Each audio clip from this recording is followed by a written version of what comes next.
I work for a company called Harvest Resources. We're a learning and development organisation, so a lot of the work we would do would be going into organisations and helping them to design learning and development programmes for their people. So it could be in the area of management skills or general kind of soft skills.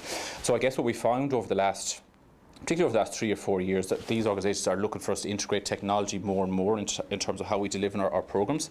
And in the past, we would have done a lot of stuff like learning logs and personal reflection documents, where we got people to, I guess, capture their learning and their progression as they progress through maybe a 3-month or 4-month or a 6-month programme. But what we start to do now is start to use the concept of ePortfolios to replace that, I suppose, documentation type of approach to that aspect of the programme. So we found ourselves using ePortfolios more and more now in most of our kind of behavioural change programmes. And ePortfolios can range from simple things like online learning logs, where they will go in and capture their personal learning objectives at the start of a programme, and they probably will blog then as the programme progresses. So maybe after a particular development intervention, they will reflect on what they took from that.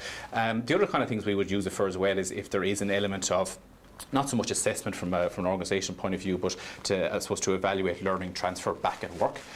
We would always encourage the participants to showcase their ePortfolios to maybe their manager, for example. So what we're finding in organisations now is ePortfolios are actually being used as a performance management tool. Now it's not how we position them. They are a learning tool, but you'll find now that some companies, as part of maybe the normal performance review, the employee will sit down with their manager, and part of what they might do is showcase their portfolio. You know, and we're seeing an awful lot of that in CPD type work. The other side, I do a good bit of work with job seekers, long-term unemployed. I've done a lot of kind of work in terms of helping job seekers make that transition from the paper-based CV into the ePortfolio.